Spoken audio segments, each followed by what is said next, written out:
Hey, I'm Dr. K with the Fit and Healthy Athlete Method, and this is where I help athletes and high performers stop the supplement and the protocol collections and feeling stuck in their health and their performance to knowing exactly what they need to do that is very specific for them, that then allows them to thrive in their performance, their life, their career, and their sport. So if you find value in this video, definitely make sure to give it a thumbs up. It really, really does help. And if you are really loving it and you'd like to see more videos like this one, make sure to subscribe. Let's jump in. Negative emotions and inflammation. Not typically something that you would just go searching YouTube or Google for, but one of the things that is starting to be talked about a lot more in research is looking at the impact that emotions can have on performance and on health in the human body. One of the particular research articles that just recently came out is they were studying inflammatory markers in response to and with perceived guilt and shame. And it's really interesting because what they found was that there was and there did seem to be a correlation between increased inflammatory markers in the body when that person was experiencing those emotions, especially when, too, it was something that maybe even happened a long time ago, but they were just sort of like carrying that with them. We carry stuff from way back in the past. And this is one of the ways where it can be really important to understand how and why we experience emotions and then how to be able to get them out of the body. And then I think another thing, too, that is really important to mention here as well is that there is a difference between stored negative emotions and then using those emotions as a guide.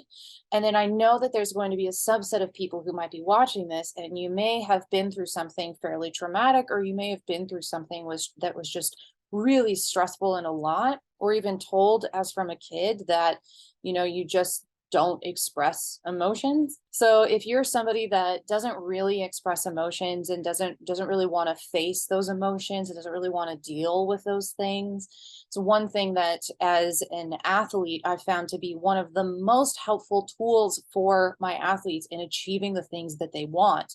It's because they are able to clear out what they're holding on to and then being able to harness both of those energies that then allow them to be able to get what they want. And on top of that, too, a lot of these stored emotions, just like we're going to talk about today, can really have an influence on your health. So when athletes and people who are high performers and really wanting to accomplish the goals that they have high expectations for themselves and others, those emotions that can get stored in the body can actually keep some of those chronic symptoms around. Let's think like autoimmune disease, thyroid stuff, metabolism, cardiovascular, gut, right?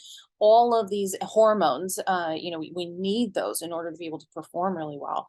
So there's many different areas and ways that the emotions that we experience can influence our daily life and daily experience, as well as whether or not we actually do achieve what we want as well. I found it really interesting in this article as far as them looking at inflammatory markers and guilt and shame, but then I also was looking at another set of a couple of articles that were looking at the lungs. And I'm bringing this up very specifically in this today because one of the things that's really common in athletes is upper respiratory infections. And I don't know about you, but have you ever had that one person that when they get sick, it goes specifically to their lungs? I know a couple of people who are like that. And when they get sick, it may start up here, but then it will settle and it will sit in those lungs. So, we can also be thinking of pneumonia. We can be thinking of bronchitis, people who are really chronic coughs or coughs that they just don't go away.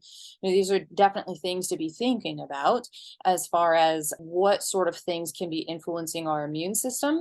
And are they potentially associated with something that we haven't necessarily thought about? Where I really wanted to go with this is, there was another article looking at the lungs, and one of the things that they were looking at was that clutter can negatively impact the lungs. And this is both in your environment, but it's also in the mind.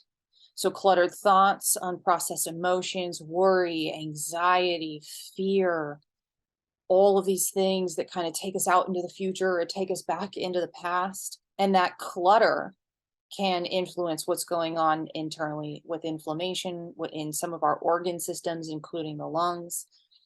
And from one of the things that I also, from my time studying Eastern medicine, which wasn't a lot, and I'm not an expert by any means, but one of the tools that I collected along the way in my degrees, is also a connection between, and looking from like the Eastern medicine side of things, is that the lungs can also be associated with the emotions of guilt or even shame.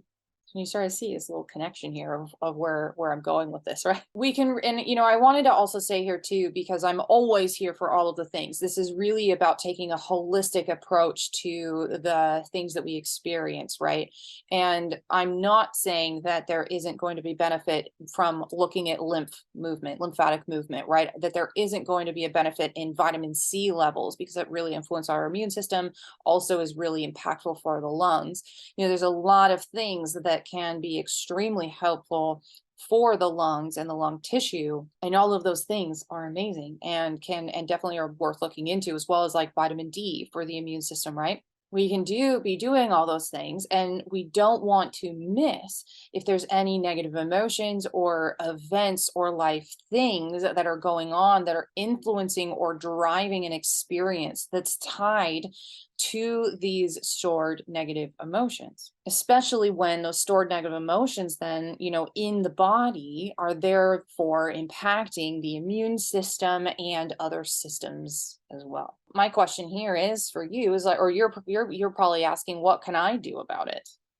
So one of the things that I love the most is something called neurolinguistic programming for this, where we're able to really break through, get those negative emotions stored out of the body that are all associated with these past experiences that we may have had, and then be able to use those emotions moving forward, learning what they are and how they assist us, and using them as more of a guide. So if that's not something you have access to necessarily, then also one thing you can do is, I love journaling. Journaling can be so helpful for the brain to be able to get it out of your head, whatever is, going on inside there, that clutter, right? Get it out of your head, release some of the things on the to-do list that you don't need to do.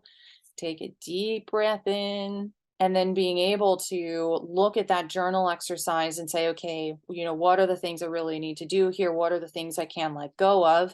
And is there anything here that I really need to learn from or move forward with? The other thing that you can also look at here too is, are there any anxieties or worries about things that you wrote down? It can be really, really helpful to write down even those things that you're like, oh, I really don't want to bring that out because I feel like then it's going to like make it happen, right? I want to give you a reframe on that, because when we have these fears, right, of like, oh, there's not going to be enough, or oh man, like I'm not going to make it, or I'm not going to be good enough, or it's all going to get taken away from me. That's a really common one with athletes, is like, oh, I've achieved a certain level of success and then it's all going to go away. What happens is that the brain the subconscious mind is thinking about that, those fears, those anxieties, those worries, and that actually gets manifested faster than what we do want in most cases. So when we don't want to face it and we don't want to deal with it, that actually is working against us in some ways. So one of the things you can do is write it all down, and then allow for your logical and conscious mind to be like, well, but we made it this far, so like why would it get all taken away, right? Or like, oh, so when has the time been that maybe we didn't have enough, but we figured it out, right? There was always enough. So there's a lot of different examples of, everything did end up working out fine. There's a lot of different ways that your conscious and logical mind can then kick in to say to your subconscious mind that it's gonna be fine, and we made it. We made it here. The other question to ask here after that is then, and what do you need to learn? I find it really helpful to look at like injuries and chronic symptoms as in the body as problems, versus these like, I don't know, some people even don't even see them necessarily as problems, but I find them really helpful to be looked at as problems, and to really think of those problems as something that will go away once we learn whatever it is that we need to learn. So this, a good example of that might be like for you as an athlete, the chronic symptoms that you have and that are here might be here because you need to learn something, maybe about nutrition, maybe about health, maybe about mindset. Maybe there's something that you need to let go of so that you can actually get to the place you want to go, to become that athlete and that person that you are meant to be, to make that difference, to make that change, to have that purpose here. Or maybe there's something that you just need to let go of in order to get there as well. So that's a really awesome journaling exercise that you can take yourself through and see if there's anything that might be able to help move you from where you're feeling stuck right now, maybe around negative emotions. And maybe that's even influencing a little bit of the inflammation that's then driving some of the chronic stuff that you're experiencing, fatigue, things like that. And hopefully that'll be able to help you figure out what's that one next step that I need to do that will help me to get that a little bit more clarity and help me to be able to move forward from here. So I hope you like this video and thanks for listening. Make sure to subscribe and follow, and I will see you next time.